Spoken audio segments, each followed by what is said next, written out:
Vicki Feaver's poem The Gun is ostensibly about violence and the fear, death, but also the excitement that violence can bring. It's about an object, obviously a gun, and how it can change things. But below it all is actually, I think, about a relationship. And that's really the hidden message, I think, in this poem. Bringing a gun into a house changes it. Well, what does it change? Does it change the gun or does it change the house? I think it might change both, but that ambiguity in the opening line disorients us right away. You lay it on the kitchen table, stretched out like something dead itself. The grainy, polished wood stock jutting over the edge, the long metal barrel casting a gray shadow on the green check cloth. The imagery here is of a lifeless, itself dead object that it suggests death. The grayness, the shadow, the stretched out. So while the speaker acknowledges that it is itself like the dead, we see that it can create death as well. At first it's just practice, perforating tins dangling on orange string from trees in the garden, then a rabbit shot clean through the head. You see that juxtaposition emphasizes the escalation in killing. At first it's just practice. It's poking holes, dangling on orange string. The description is really nice. I can see the movement of the cans. I can really get the entire setting, which is pastoral and peaceful and natural, and then we get that brutal movement from inanimate tins to life, and shot clean through the head. Was this through hunting, or was it a form of torture for food? We're not clear. And again, that ambiguity is there for a reason, I think, to give you that sense of. It starts off simple and it gets more lively and intense. Clean is particularly clinical, implying no suffering.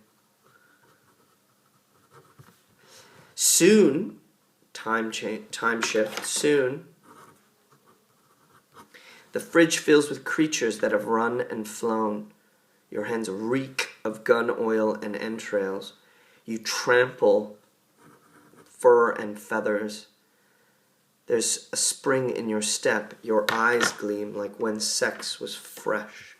So it's the second person, you, that's in who is speaking, who is being addressed. This is what's, again, ambiguous in this stanza and changes the poem a little bit for me. The reek and the trample, really powerful verbs that emphasize. Reek is covered, lasting smell of death and killing. The gun oil, but also the guts, the entrails. You trample fur and feathers everywhere. The fridge is filled, but also the house is filled with fur and feathers everywhere. And then we get this really immense lines. There's a spring in your step. Your eyes gleam like when sex was fresh. Spring, the metaphor is of, which is a bit cliche actually, is the energy that comes into your walking, which probably wasn't there again. And the simile, your eyes gleam, your eyes are shining like when sex was fresh. So sex isn't fresh, sex isn't new anymore. But what what killing has done is it's revitalized. Killing has revitalized this you that the speaker is speaking to. A gun brings a house alive. So the house was dead is the implication, and the gun has brought it alive. Sex has become fresh. It's as if sex was fresh, though. It's not that sex is fresh. We're not exactly clear about that yet. Now the speaker joins I. So who's the I? The partner. Join in the cooking. Jointing, slicing, stirring, tasting. Now, the I doesn't join in killing, but the act of preparing the food,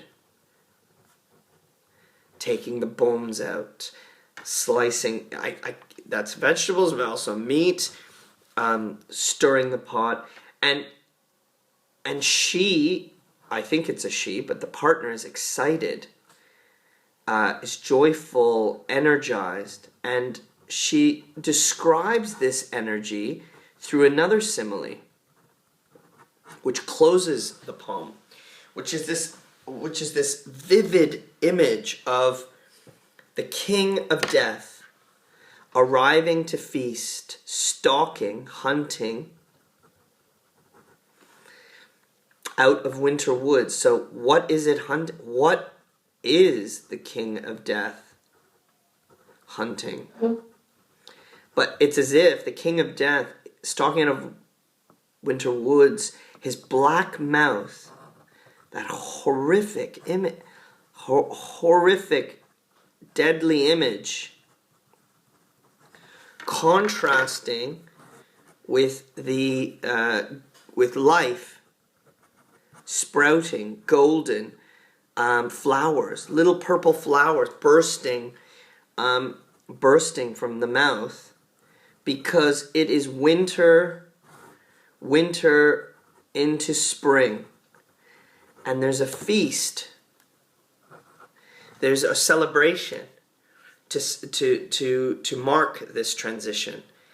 And what this poem strangely reveals, especially in the last image, is that this object, the gun, has brought this house alive. It's reunited the speaker and their partner. It's begun in a kind of mellow way with like shooting cans, and then it's moved on to killing animals, and then tons of killing, filling the whole house. And this death has brought the house alive, and it's brought their relationship alive, and they've cooked together as if they're having a feast to celebrate the arrival of someone. And what's confusing or disturbing about the poem is the celebration is the arrival of death. And the interaction in the imagery and in the narration of this poem about death and life makes this really a creepy, mysterious, fantastic poem. And I think all of it really rests on that last stanza and that last simile.